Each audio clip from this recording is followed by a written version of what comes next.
Saudara-saudara, untuk yang kesekian kalinya Kabinet melaksanakan sidang terbatas untuk melanjutkan langkah-langkah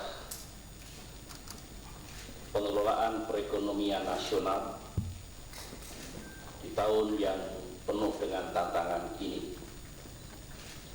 Salah satu yang kami lakukan adalah melakukan langkah-langkah stabilisasi harga. Sidang Kabinet hari ini telah menghasilkan sejumlah keputusan dan menetapkan sejumlah kebijakan yang akan segera kita berlakukan. Namun sebelum saya sampaikan keputusan dan kebijakan apa saja, saya ingin sekali lagi menyampaikan kepada seluruh rakyat Indonesia prioritas dan agenda utama kita dalam bidang perekonomian di tahun 2009 ini.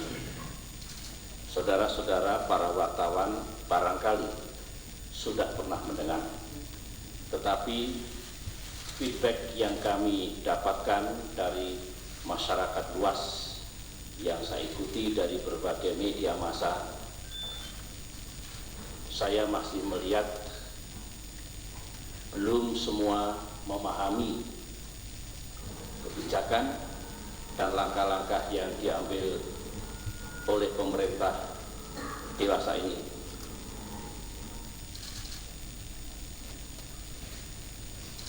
Oleh karena itu, dalam kehidupan demokrasi, pemerintah wajib untuk menjelaskan lagi, tidak cukup sekali kepada rakyat Indonesia apa yang kami lakukan dalam menyelamatkan perekonomian kita, sekali lagi pada tahun yang penuh dengan tantangan dewasa ini.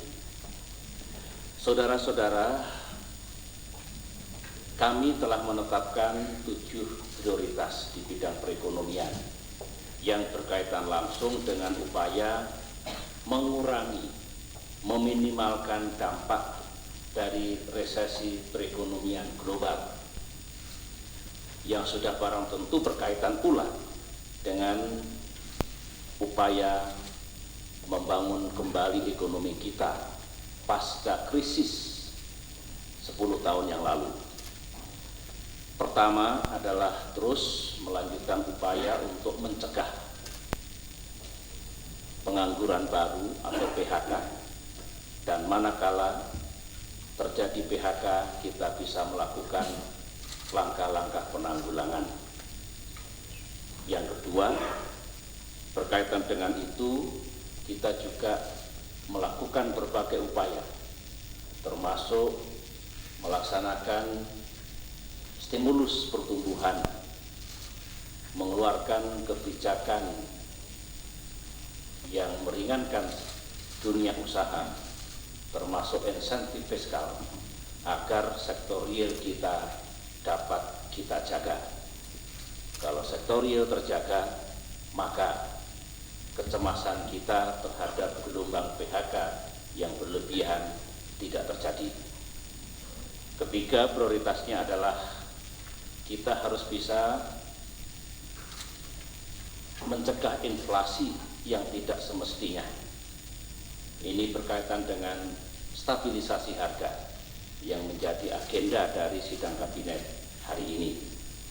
Berkaitan dengan itu, maka inflasi itu harus dikaitkan dengan kemampuan rakyat untuk membeli barang dan jasa atau daya beli. Oleh karena itu, menjaga daya beli rakyat, meningkatkan daya beli rakyat menjadi prioritas kita yang keempat. Kita juga mengeluarkan sejumlah kebijakan untuk terus melindungi dan membantu masyarakat miskin. Upaya stabilisasi harga ini juga sungguh memperhatikan kemampuan mereka untuk mencukupi kebutuhan sehari-harinya.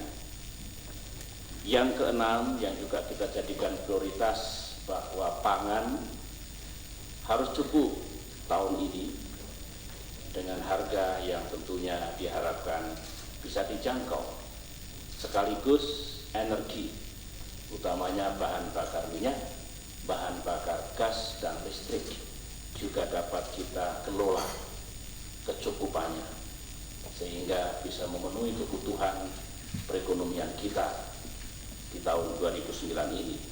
Nah, yang ketujuh atau yang terakhir, alhamdulillah meskipun tahun lalu dampak dari resesi perekonomian mulai kita rasakan, hampir pasti kita bisa menjaga pertumbuhan di atas 6%. Tentu ini kita syukuri karena banyak negara yang pertumbuhannya jauh lebih rendah atau penyusutannya sangat tajam dibandingkan tahun 2007. Oleh karena itu, ini merupakan modal, merupakan capital yang akan kita gunakan bagaimana kita mengelola perekonomian kita pada tahun 2009 ini. Meskipun kita tahu akan ada sejumlah masalah, kita sejauh mungkin bisa menjaga pertumbuhan di negeri ini sebagaimana momentum yang baik, yang positif yang kita miliki dewasa ini. Saudara-saudara, untuk diketahui oleh seluruh rakyat Indonesia bahwa sistem dan kebijakan perekonomian nasional yang kita anut, yang berlaku dewasa ini adalah kita tidak mengontrol, meregulasi semua harga barang dan jasa.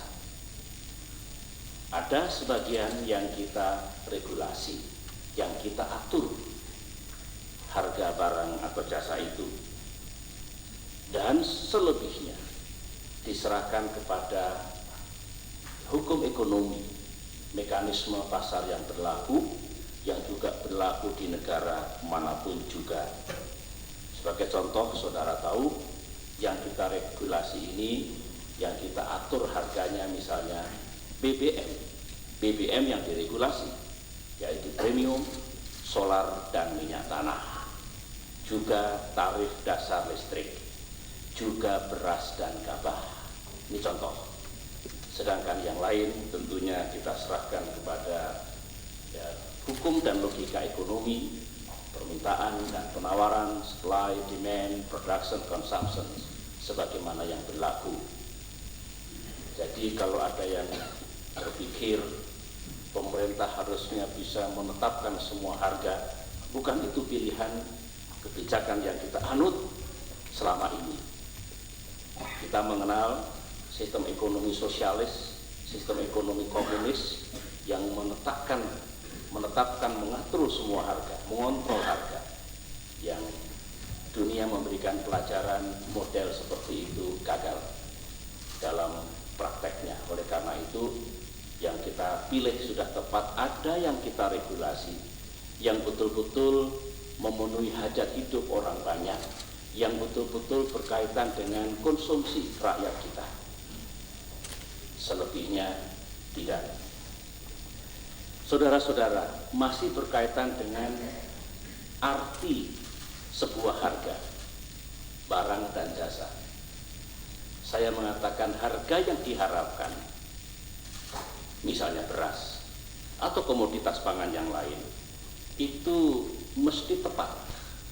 Tepat dalam arti kalau itu kita ambil contoh pangan, maka harga itu bisa memberikan penghasilan yang layak kepada petani.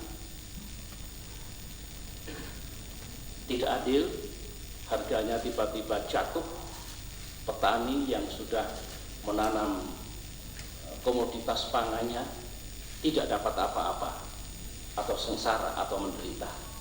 Jadi ingat, kalau kita berpikir tentang harga beras misalnya, harga pangan yang lain, lihatlah dulu bahwa petani-petani kita yang menanam dan menghasilkan bahan pokok itu perlu mendapatkan penghasilan yang layak.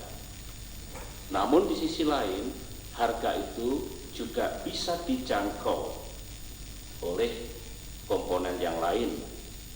Dijangkau itu dikaitkan dengan penghasilan mereka, dengan daya beli mereka yang juga berkembang.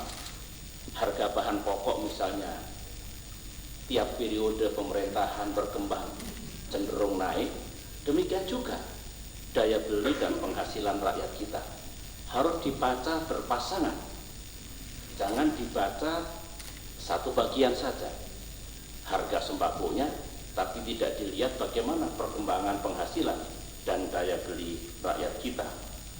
Sekali lagi, yang namanya terjangkau itu dikaitkan dengan penghasilan dan daya beli rakyat kita. Dan sekali lagi, kalau kita bicara harga, ada saudara-saudara kita yang masih miskin, ada golongan masyarakat seperti itu. Nah, kepada mereka itulah sesungguhnya melalui kebijakan subsidi kita memberikan bantuan untuk meringankan beban mereka. Contohnya beras untuk rakyat miskin.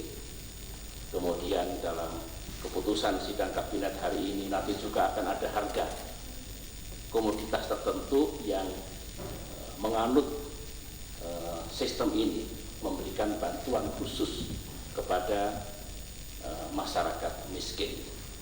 Ini perlu saya jelaskan agar utuh kita melihat, memahami, mengetahui seluk-beluk tentang harga, kebijakan untuk itu, di mana wewenang dan apa yang bisa dilakukan oleh pemerintah, dan mana-mana yang tidak mungkin dan tidak bisa dilakukan oleh pemerintah di negara manapun dengan sistem perekonomian apapun. Kita lihat secara cermat ketika kita membahas tentang harga.